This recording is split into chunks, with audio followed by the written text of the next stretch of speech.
Драги сънародници, в днешното време единственото нещо, което има стойност, това е да помагаме на нашите братя и сестри, да ги информираме. Затова и аз започвам настоящото обращение в името на Бог Отец, Син, Святи Дух. Амин. Това въведение е необходимо, за да може човек да носи отговорност за всяко нещо, което говори. Сегашното състояние на нещата изисква да бъдем откровени и да говорим истината. В момента текат процеси, които действително трябва да бъдат разяснявани на хората, тъй като неправилните установки са прошнуровали цялото ни общество и то е затънало в дълбока заблуда и от тази заблуда не може да стане правилното вземане на решение. Тоест в момента нашето общество говорят с заучени предварителни схеми и проблем, реакция и изпращаме обществото, групата от хора в мястото, в което искаме то да се озове. Създаваме един противник, чудовище, хората в стремежа да отбягнат противника, отиват пак при този, който в началото ние сме искали да отскочим и така той отново се въвежда в управление. Заучена схема, която я наблюдаваме в ежедневието последните седмици. Въпросът е в следното, че когато разясняваме ситуацията, ние, разбира се, стигаме до начина, по който обществото ни бива манипулирано и задаваме въпрос, нима тая манипулация не е осъзната от самите хора. За съжаление, хората в колективното съзнание не са още дозряли до такова равнище и биват водени. Но има и втора степен на манипулиране, тя се нарича вързване за носа.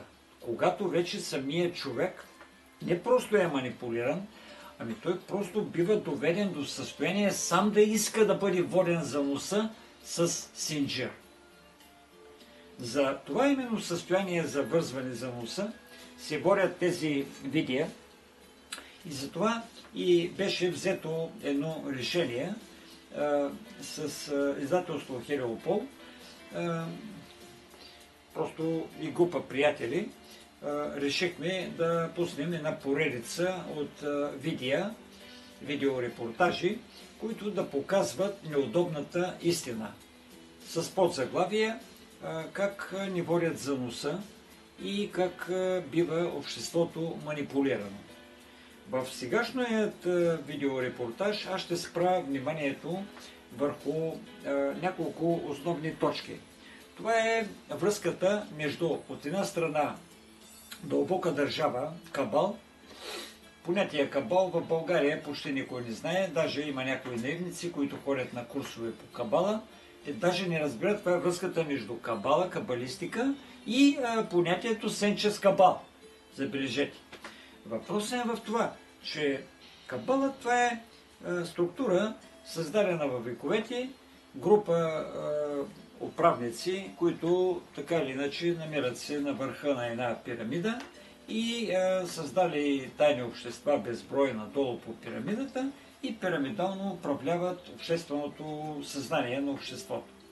Тоест, нашето общество се управлява с неговото съдействие, но с схеми, които биват разработени от институтите на този сенчес кабал. Този сенчес кабал е организирал и дълбоката държава, за която толкова много сега се заговори последно време. Но забележете, че когато ние говорим за дълбоката държава, ние не говорим за нейната алтернатива. И оставаме с впечатление, че едва ли не дълбоката държава, горе Бог е създал и дълбока държава. Няма такова нещо. През последните хиляди години една група, наистина, жреческа каста, се наместила на пулта на управлението и на практика от тогава обществото, социума се намира в тяхният обсек и така да се каже бива манипулирано от този кабал. Това е всъщност вид концептуална власт. Власт от страна на тези, които управляват чрез своя изградена стройна концепция. Тяхната стройна концепция е просъществувала вече няколко хиляди години, благодарение на това, че обществото не е дозряло да изработи нейна алтернатива, т.е.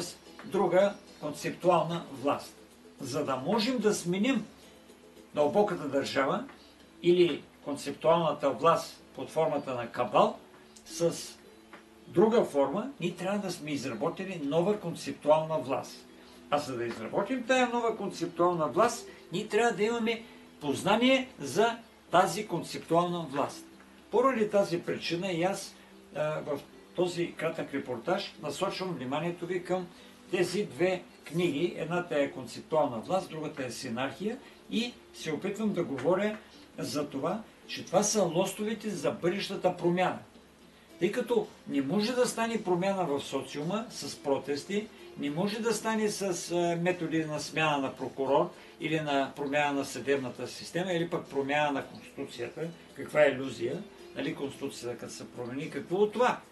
И ще промените Конституцията, но въпросът е, той ако остане горе сенчестия кръг, т.е. концептуала, той пак ще си променя Конституцията както си иска. Тя е огледален образ на неговите виждания. Въпросът е следното, че самата Конституция трябва да обслужва народа, но самата концептуална власт трябва да бъде дълбоко осъзната, овладяна и създаден модел за нова концептуалност. Модел за нова концептуалност в България в момента има ли? Ние се позволява да го изгради и да го оповести. Поради тази причина, докато българите не се създадат нова концептуалност, те не могат да направят нова конституция. Тъй като новата конституция, тя отново ще бъде обхваната от стария концептуален кръг.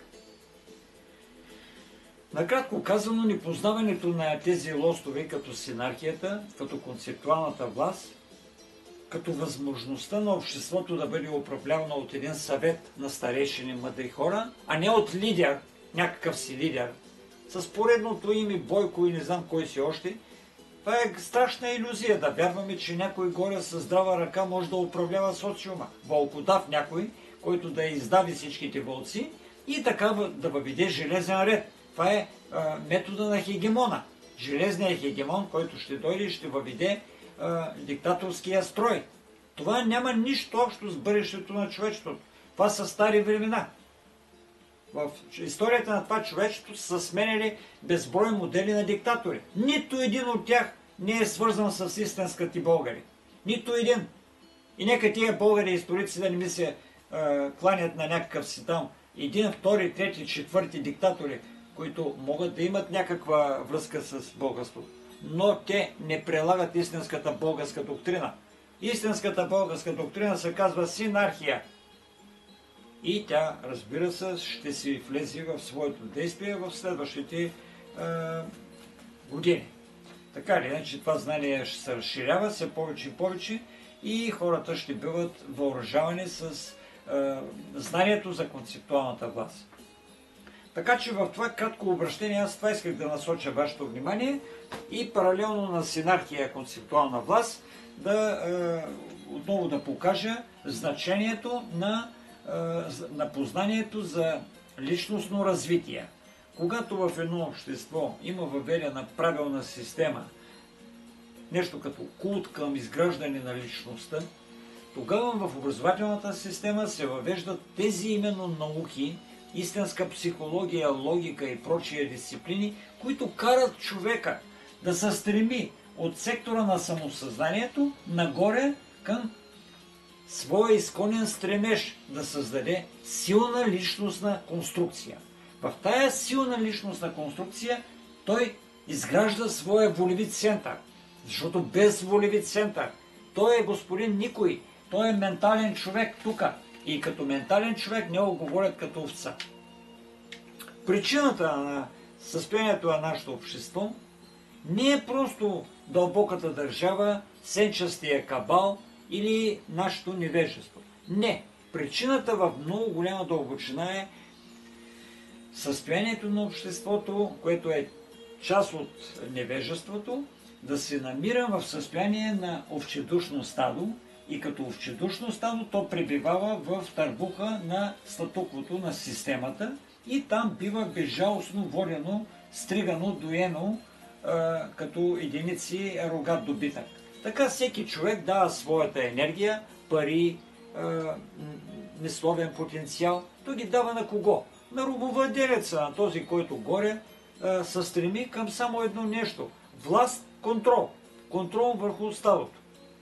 Така че от тази гледна точка нашата работа е да просветим хората за тези нови лостове, каквито се явяват синархията и концептуалната власт, и да дадем възможност на младото поколение да тръгне в един нов път за личностно развитие.